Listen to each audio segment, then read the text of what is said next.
started drawing, I like to pick a book and try to get my imagination sparked. So I've been reading a book called Bury Me at Wounded Knee, and it's a book about Native Americans and the massacres that have happened over time to the Native Americans.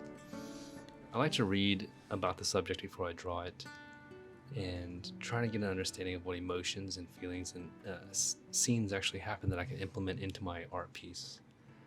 A little bit of history and a little bit of fantasy all in one. And here I'm just drawing in this woman's expression, trying to get it outlines of what she's doing, where she's looking. I want her terrified. This is not actually the drawing, the sketch leading up to the ink work. I forgot to record that, but here I'm drawing this for the medieval times one with Crusades. So yeah, I'm just trying to get her expressions and kind of represent what kind of fear she's going through. I'm going to have her being raped, and I know that sounds really rough, but this is the Crusades, and they were known to be pretty bad because just pretty much anyone joined the Crusades. But this is not about the Crusades. This is about Native Americans, so let me get back on topic. My artwork is a little brutal at times. Yeah, but it's never meant to be demented or anything. It's just to show a historical accounts of what really happened, and you know, a lot of art is played out as heroic or kind of,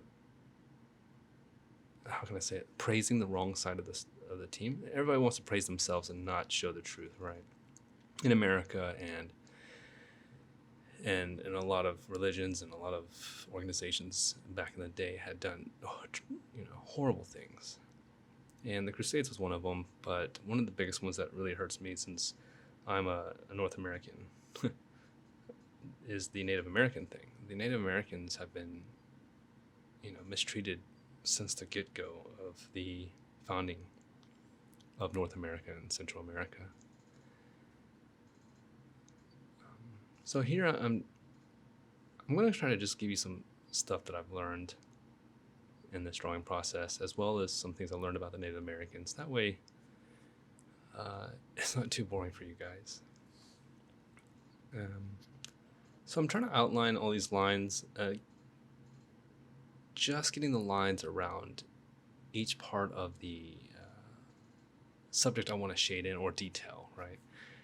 And I just do that because it kind of gives me a balance. If I don't know where the object is near another object, I can't really fill it in, or I can't figure out where the shading is at. So if I fill in those two lines that you see right above this, that tells me that there is a cloth or something next to these, like behind the feathers. So right now I'm trying to draw the belt buckle for this soldier, and I know you can't really tell what it looks like, but that's a little pocket satchel attached to some cloth belt. And I took this design off of I think Pinterest had one of a Spaniard, or maybe Google had a Spaniard image. But I just took some designs off of that and mixed and matched with different Spaniard outfits. But yeah, so this way, if I draw around, see how I'm just kind of like going all over the place here and then filling it in. This is just a way for me not to get bored of my one piece and kind of see my piece come together a little bit faster in my head. And then I go in and cross-hatch or roughly sketch. You can see that I'm not very precise on my lines. I can be. I don't want my drawings to be that right now.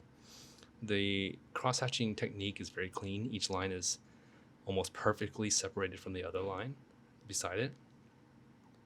For example, like if you draw 5 straight lines, they'd be evenly separated from each other. And then when you cross-hatch it, those would be evenly separated when you do a different angle on it.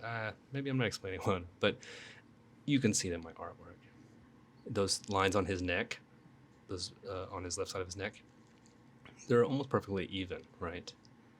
But then you'll see other cross-hatching techniques that I use aren't. And that's because I want this rough feeling, this feeling that someone drew this almost off the cuff in history, that they were there, you know, and they were trying to recreate it in their minds. And that's what I wanted. But we'll see here when I'm doing these lines that yeah, it seems kind of rough and I'm missing spots here, but I go in later to kind of fill those spots in. and connect them. The guy I'm drawing, the conquistador, or the Spaniard that's getting all these arrows through him, I wanted to show that there was a fight from the Native American side to protect their land. And I mean, most of it from the bottom down, you'll see that the Native Americans are being killed, or something's happening to them in my image. And the further it goes up on the image, you'll see more of the Spanish and Columbus and the priest and such like that. When Columbus came, he wasn't technically, I think a lot of people just see him as discovering North America. I mean, nowadays there's more light on the subject. But for example, the countries where he was at, he was born in Italy, but England and a few other countries didn't want to support his travels. In fact, he landed in Portugal after a shipwreck, and then studied, and then tried to take these ships over to find Asia or India. Of course, that's how we get Indians when they're not really Indians. They should be called Native Americans, or their tribe, even better. But yeah, he ended up landing in Haiti and the Dominican Republic, which he created a small little government or settlement there with the people of Taino, which I don't know how to say that word. It's Taino. But this is a whole group of people. It started at 250,000 people in Haiti and the Dominican Republic. Within one lifetime, 60 years, Columbus was able to diminish that population down to just a few hundred, starting at 250,000. And that's because he would do slave labor and sell them off. Like he'd give 500 slaves to the Queen Isabella, the woman who supported his expedition to find and settle America. And she was appalled, and she's like, nah, hell nah, send them back. But you can see that right there that Columbus wasn't in it to discover America. He was in it for the money, the gold, and the title of being an explorer. But yeah, they had 3 ships that came over, the Nina, the Pinta, and the Santa Maria. And all they wanted to do, Columbus and the Queen and her king was, I think his king was Ferdinand, was to get more gold and spread Catholicism. And I think that's a big play, because Columbus was Catholic and he wanted the same goal, to spread Catholicism. But much like today, religions use force to get what they want because they feel like their ideals are the right one, right? And not all religions or anything, I'm not saying that, but we know through history that Christianity and Catholicism has not the best mark. Here I'm going in and doing cross-hatching on his shoulder cloth piece or his arm piece. And you can see here how it kind of comes together. Those thick black lines on his arm kind of really pull your eyes.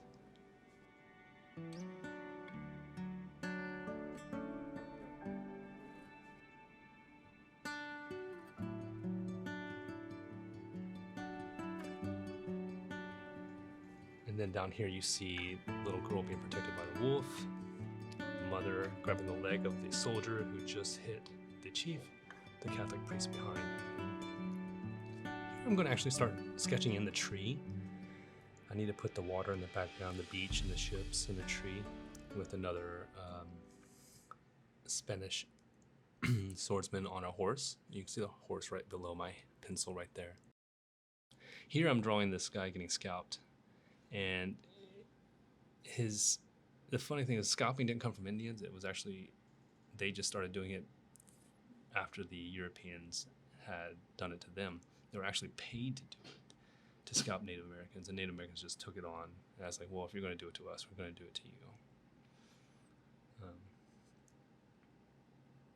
But you can see like how the Native Americans kind of try to defend themselves and the land, how much they love their land, and how they couldn't understand why the white man would come over and destroy the land and create things, use food differently than cherishing the animals and such.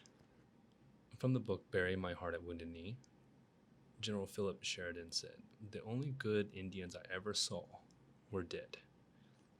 And as the Native Americans and the Americans, the conflict grew, it was because the Native Americans took their hatred for the Spaniards and what they did, and then placed it on the Americans. And the Americans, of course, were just an evolved version of the Spaniards in a way. They were coming over to settle and just take over and conquer. So as I've been drawing this tree, making all these little circles, sure does take forever, but these little circles just kind of help give texture to separate the image from certain objects or people. And I just continue doing these little circles and these little ovals all around the tree. I'll go in and shade it a little bit more at the end, and you'll see how that kind of spot pops out. But it doesn't look like it's popping out right now. You can't tell what's underneath the pen. It's a bunch of scribbles. But that's actually moss from the tree and leaves. And it won't be prevalent. It won't be prevalent until the image is mostly complete.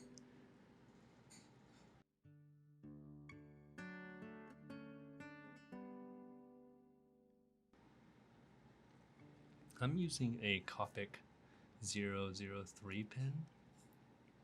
It's very fine. I also use the Micron 003, but someone pushed too hard on the felt tip and, of course, ruined it almost. Yeah, there's a little tip. If you ever have these pens for art, never let them be used by anyone other than yourself. Not your friends, nobody. Not a single person.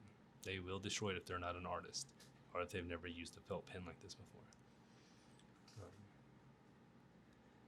So I'm sketching in some more details. I need to make sure that the background and the characters are all in place before I start inking. You can see on the top left I have some Spaniards shooting into the water. They're shooting down Native Americans trying to escape.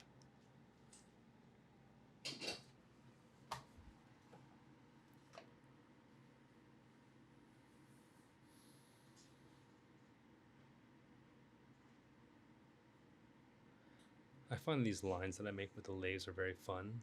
They could be a little bit cleaner, I guess. But I like the weirdness of how it's not very, water is not perfect and it's just moving all over the place. The messiness of the water that I've created, I kind of enjoy more than perfect lines. And I'll do one with perfect lines eventually to show you what I mean. And the roughness of it just gives me that feeling that I just want you to stare into it, look into the artwork, right? Sometimes I find myself when I see clean drawings, like very clean, almost too clean, they look printed and I get the image right away. I get the details right away when I see it.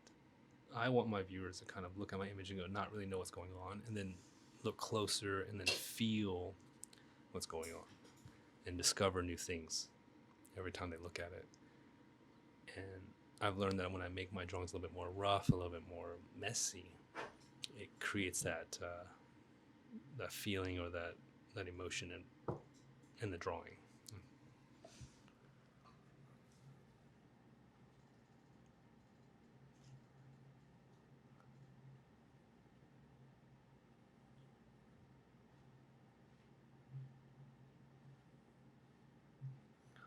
So there you go, ladies and gents.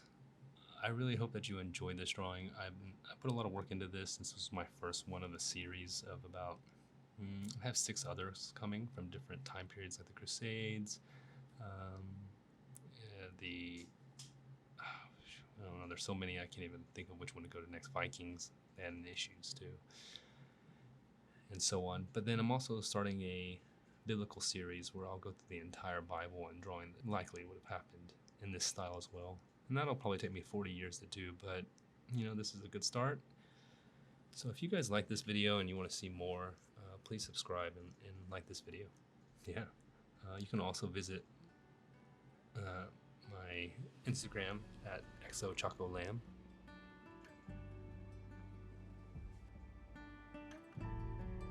Which I'll put links in all the description and stuff. But yeah, here it is, guys. A Spaniard with a sword slicing, a cliff with people being thrown off into the water and the rocks. You can see this cross being held by this priest, and he's kind of judging, condemning, throwing holy water on people. And then I've got the Spaniard up close who is smashing the head of a Native American while the Native American's wife is at the bottom grabbing onto the ankles of the Spaniard. And then we go over here to this wolf protecting a small child, which I made the child of the mother right there. I actually started the drawing with these two and then moved up to the chief here. And behind him you can see a rat. I put that in there because I want to show that everything was in chaos, even the animals. And this Spaniard here is getting destroyed by these arrows while he's looking at the priest for salvation or hope in the scalping. Ships where natives tried to escape and got shot down, and that's my piece. So here's the final product. I hope y'all enjoy, and yeah, see you guys again.